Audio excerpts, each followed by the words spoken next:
We have breaking news tonight from the Miami Herald reporting new women coming forward claiming they were sexually abused by Jeffrey Epstein on the same day that Jeffrey Epstein's lawyers asked a judge in New York to allow him to go home to his townhouse in Manhattan instead of waiting for trial in federal custody in the same Metropolitan Correction Center where accused terrorists, mobsters, and the Mexican drug lord El Chapo have had to wait for their trials. Julie K. Brown and David Smiley of the Miami Herald are reporting tonight. Quote, at least a dozen new victims have come forward to claim they were sexually abused by Jeffrey Epstein, even as the multimillionaire money manager tries to convince a federal judge to allow him to await a sex trafficking trial from the comfort of the same $77 million Manhattan mansion where he's accused of luring teenage girls into unwanted sex acts. Following Epstein's arrest Saturday in New Jersey, 4 women have reached out to New York lawyer David Boies, and at least 10 other women have approached other lawyers who have represented dozens of Epstein's alleged victims in the past. Jack Scarola, a Palm Beach attorney, said at least 5 women, all of whom were minors at the time of their encounters with Epstein, have reached out to either him or Fort Lauderdale lawyer Brad Edwards. Quote, the people we are speaking to are underage victims in Florida and in New York. They are not individuals whose claims have previously been part of any law enforcement investigation, Scarola said. The Miami Herald reports that some of the Florida lawyers that have represented girls that were allegedly victimized by Jeffrey Epstein are concerned about what they say is his history of witness intimidation in the past. Attorney Jack Scarola said, Jeffrey Epstein presents a very significant flight risk, and I think that his proven pattern of intimidation of witnesses in the past is a strong indication there is reason to fear he would engage in the same kind of conduct again, particularly since he is facing now what amounts to life in prison.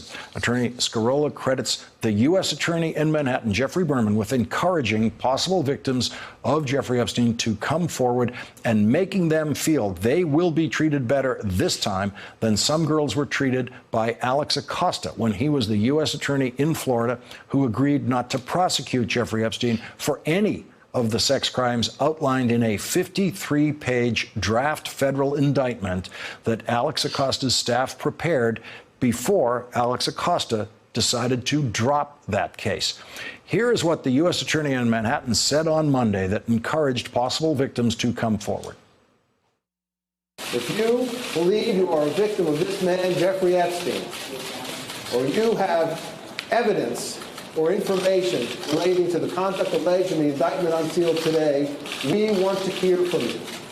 Please call 1-800-CALL-FBI.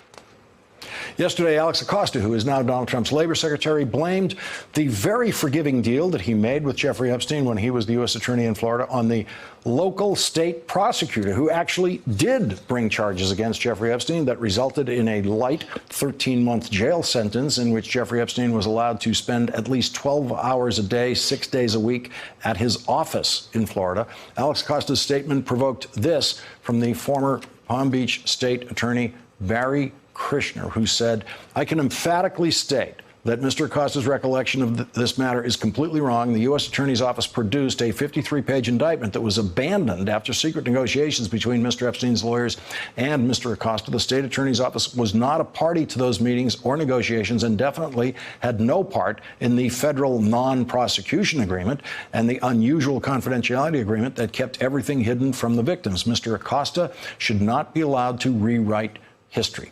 Today, Jeffrey Epstein's lawyers asked the federal judge in the case to allow Epstein to await trial under house arrest at his $77 million townhouse in Manhattan. His lawyers offered to put up the townhouse and Epstein's private jet as a form of bail money, along with any amount of additional money the judge might require.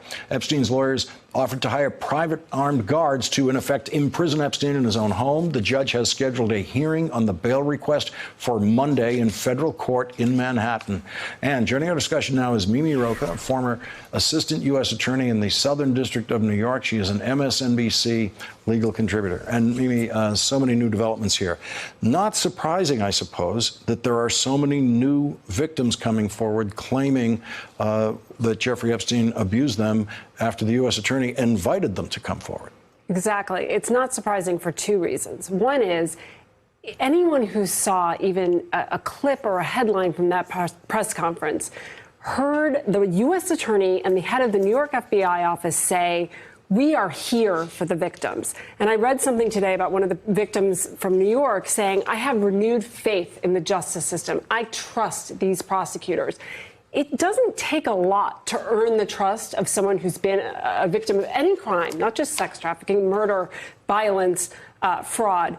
And the U.S. attorney in the Southern District of New York and the FBI director, they did it in a second. And that is why I think so many victims are going to come forward now, because they understand this is different. They are here for us to have our day in court. They will take their chances. Maybe there's a litigation risk. There always is. But they are here for us, the victims. And so there are probably many girls out there, women now, but they were girls then. And some of them may have been abused after that agreement was reached with Epstein in Florida. And that's going to be the most tragic part about it. But the good part is they have a voice now. And that 53-page indictment that Alex Acosta threw away reportedly included information from over 3 dozen girls at that time, women then, talking about what happened to them when they were girls. Reed Weingarten, Jeffrey Epstein's lawyer, has submitted this multi-page document to the court asking that he be sent home and that we can guarantee you he'll show up. We'll put, ankle bracelet on him, whatever you need. And he says to the judge in asking for this, he says, quote, there are no allegations in the indictment that Mr. Epstein trafficked anybody for commercial profit, that he forced, coerced, defrauded, or enslaved anybody, or that he engaged in any of the other paradigmatic sex trafficking activity that the federal law aims to eradicate. Now, we happen to also have the federal law here, which says it's a crime for any person who, quote, recruits, entices, harbors, transports, provides, obtains, advertises, maintains, patronizes, or solicits. So he, according to the accusations, did indeed recruit. It's the very first verb they use in the law as a crime. And so what Reed Weingarten is saying in his letter is, on its face, is untrue about the accusations. Absolutely. Look, I mean, Reed Weingarten is a very good defense lawyer. He's doing his job. He's not saying this doesn't meet the statute. He's saying, come on, this isn't so bad. This isn't the kind of sex trafficking that people think of when they think of, people being bound and, but this is sex trafficking. This is exactly what the federal statute aims to prevent.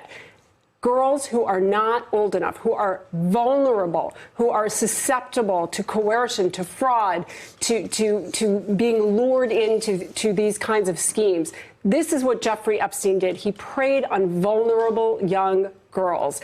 I have seen it so many times in my career, and it is no less tragic than a scheme that uses violence. And by the way, I don't know that there wasn't violence here. Some of these girls were raped and sexually assaulted.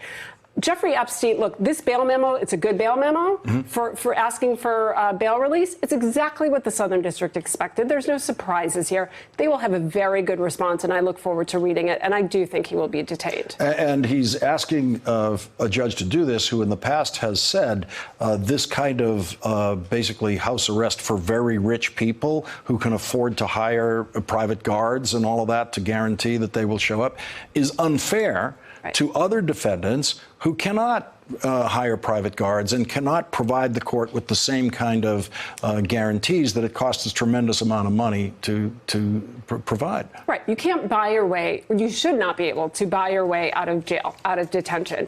And, I know that there's a history of that actually not being true in our country. I think in the federal system, it is more fair, it is more equal, and there are very good judges like Judge Berman, who I know very well, who understands that, some guy who's willing to put up his $77 million townhouse, in part, he's willing to put it up because he's got 5 other ones.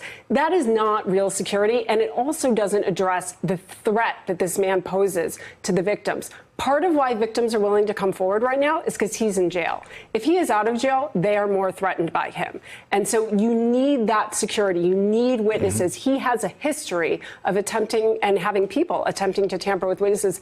I think the judge is going to take that very seriously. Thanks for checking out our YouTube channel. Subscribe by clicking on the button below for more from The Last Word and the rest of MSNBC.